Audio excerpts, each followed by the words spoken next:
Muy buenas tardes, es un gusto poder saludarles a mis estimados profesores del Colegio Alcázar de los Andes. Aquí Andrés Lezana, psicólogo. Ya nos hemos encontrado un par de veces en actividades de orientación y apoyo psicológico a la gestión docente.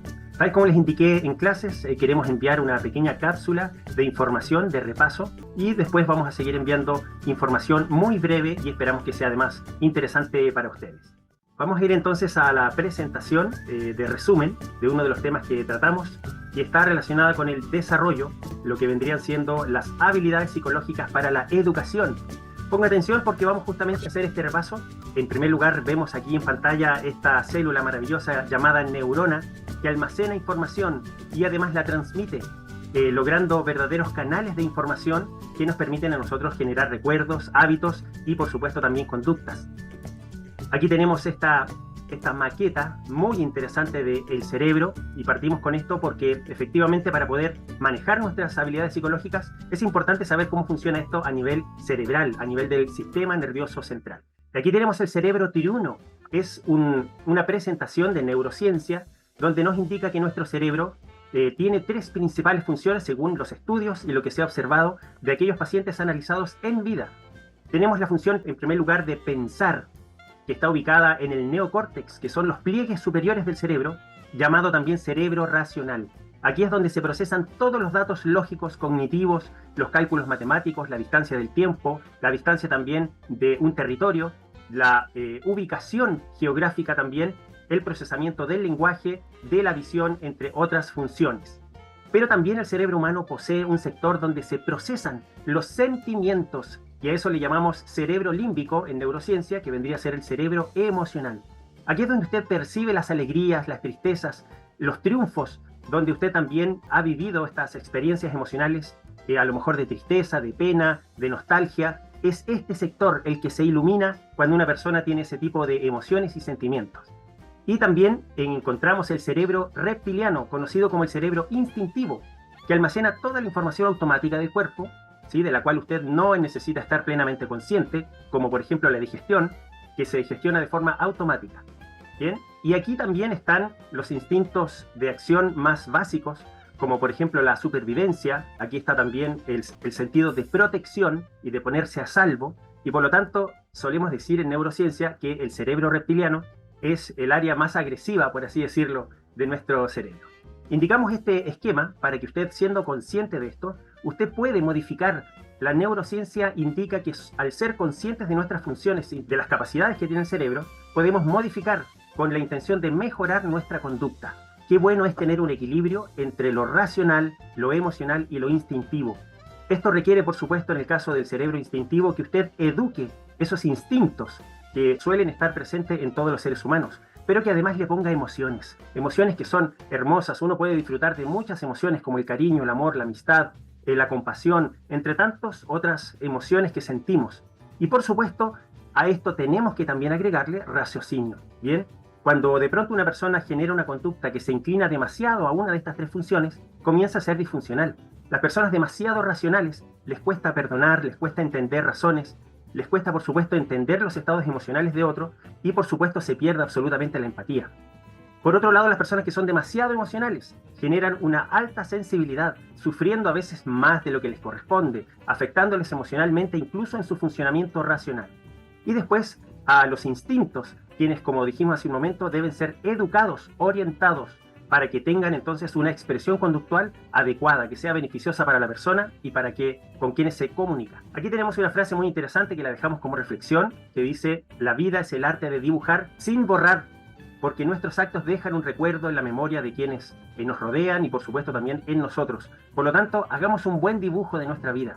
Proyectémonos, ¿cierto?, con una actitud alegre, positiva, con una actitud empática, que permite formar relaciones tan espectaculares como un equipo de trabajo, la tolerancia, la inclusión, el apoyo entre uno y otro, y por supuesto de esta forma sacarle el mejor provecho a los equipos de trabajo. ¿Cómo desarrollar nuestras capacidades a su mayor potencial? Recuerde que su cerebro se adapta a lo que le exigimos. Si le pedimos más, nos dará más. Con esto quiere decir que nuestro cerebro es entrenable. Por supuesto que no es fácil, pero con esta información usted puede ponerse metas para lograr cambios en su forma de pensar, en su carácter, en sus valores y por supuesto en su personalidad.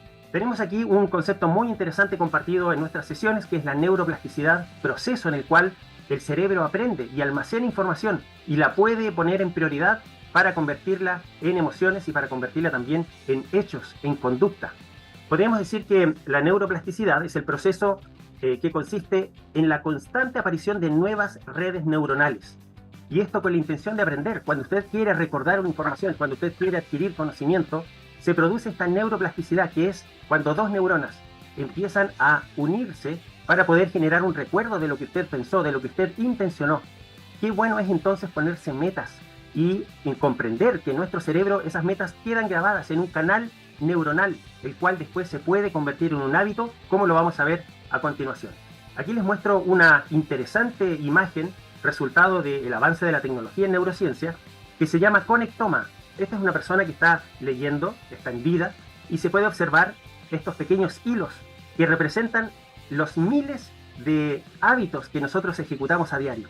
Y con esto le quiero demostrar, ¿cierto?, de que nuestros hábitos efectivamente dejan una huella. Somos seres de rutinas, de aprendizaje. Por eso, mientras más usted estudie, practique un deporte, mientras más usted entrene su cerebro, mayor habilidad puede desarrollar para encontrar soluciones y tener una vida de mejor desarrollo. Veamos entonces cómo se forma un hábito a nivel neuronal. Esto es muy importante porque le permite a usted conocer cómo a nivel del sistema nervioso central funciona la creación de los hábitos. Aquí tenemos un esquema de cómo las redes neuronales, como vimos anteriormente en el conectoma, se forman. Es muy interesante, sobre todo la primera etapa, que se llama neurogénesis, que es donde aparece el primer canal neuronal que almacena un recuerdo, una intención, un propósito, un objetivo, donde usted a lo mejor piensa: voy a iniciar un proceso de ejercicio, por ejemplo, o voy a cambiar mi dieta alimenticia, o voy a estudiar un nuevo idioma, o voy a lo mejor a generar un nuevo estudio, ya sea en el área de su especialidad. Por lo tanto, este primer canal neuronal es bastante débil, es solamente un recuerdo, es una intención, podríamos decirlo, pero a medida que usted inicia la práctica con motivación y disciplina, usted entonces va fortaleciendo este canal neuronal en un lapso de 21 días, según lo que demostró la neurociencia. ¿Y por qué decimos 21 días? Porque efectivamente, proceso en el cual usted está practicando este nuevo hábito, se va fortaleciendo la red neuronal, alimentándola con mayores conexiones, conectando distintas áreas del cerebro, ya sea la parte racional, emocional y también instintiva. Hay hábitos que atraviesan las tres funciones. Hay hábitos que conectan las tres funciones principales del cerebro, es decir, que uno ejecuta un hábito con la razón, con las emociones y con el instinto. Y por eso la neurociencia demostró que los 21 días se quintuplica lo que es el traspaso sináptico, considerando de que a los 21 días se forma efectivamente un hábito. Tal como recordamos en nuestras sesiones, ¿cuántos de nosotros a veces desistimos antes de la creación de un hábito a nivel neuronal?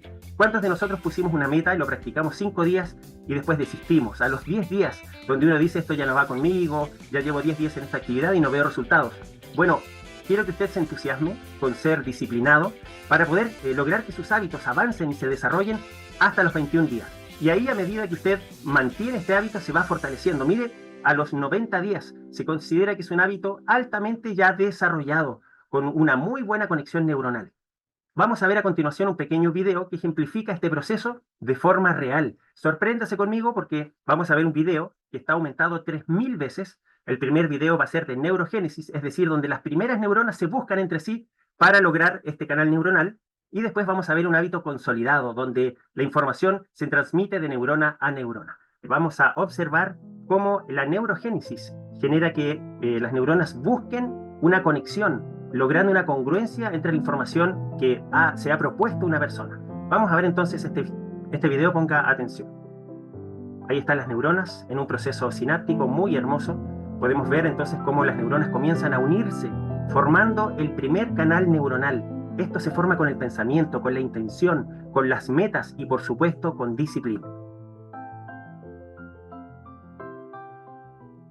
Y quiero invitarle que usted vea a continuación, se ve en el cerebro cuando un hábito ya está consolidado, cómo se transmite la información entre dendritas, entre una neurona y otra, considerando que el hábito ya está formado. Eso quiere decir que si usted persiste, que si usted es disciplinado, va a llegar un momento donde tanto su mente, sus emociones, su entusiasmo, su motivación y también su cuerpo va a responder a este hábito que usted está intentando instaurar en su conducta.